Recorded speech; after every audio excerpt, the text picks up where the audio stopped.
So in the last recording, we talked about not needing to know how to manifest because it's already done. We talked about going to get your manifestations so that we can experience them in the physical form. We talked about why manifestation is important to you in the physical.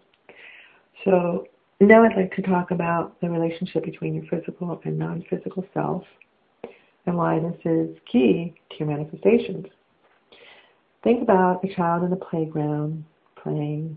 Do you ever see some kids who just want to be picked up all the time? They don't want to play. They just want to be carried around all over the place. Well, imagine what that looks like to the child in later years. If their parent actually carries them around and always carries them, the child would not come to know their own creativity and power within the playground, okay, and within themselves. So your relationship between your physical and non-physical is very similar to that. Your non-physical has the ability, let's say, for lack of a better way to describe it, has the ability to carry you around through life, okay? But you came to this physical realm because your desire is to experience life the way you want to. You want to experience it. You don't want to be carried around and just given everything. You want to learn how to you want to learn about yourself. You want to learn how to create. You want to learn about your own abilities and power. And the physical realm allows you to do that. So that is what we call free will. And we want to do whatever we want, and we are given that choice. So why do we have free will? So that we can gain the full experience of exploring all the things that we can create.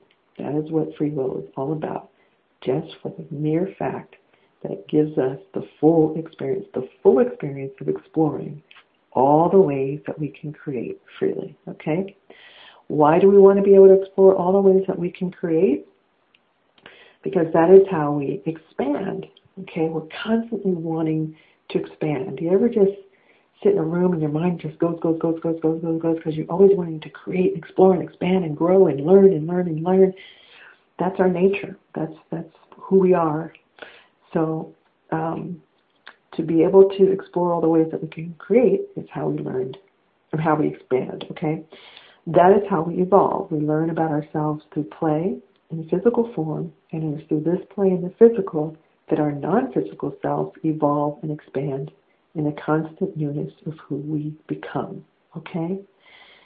Through our experiences, though our experiences here in the physical time-space reality, okay? How else to explain it? So we evolve and we expand in the constant newness of who we become, and this happens through our experiences here in the physical time-space reality. I hope that makes sense. I don't know how else to put it.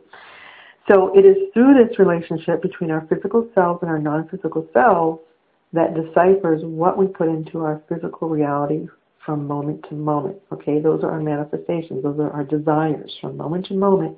That's why our manifestations just occur. Okay, and it's through our manifestations that we learn about ourselves and expand in the non-physical.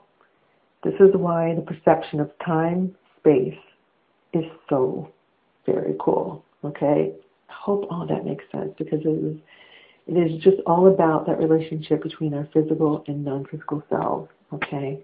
And why manifestation occurs and why our relationship between our physical and non-physical is so key to that, okay? So we'll come back.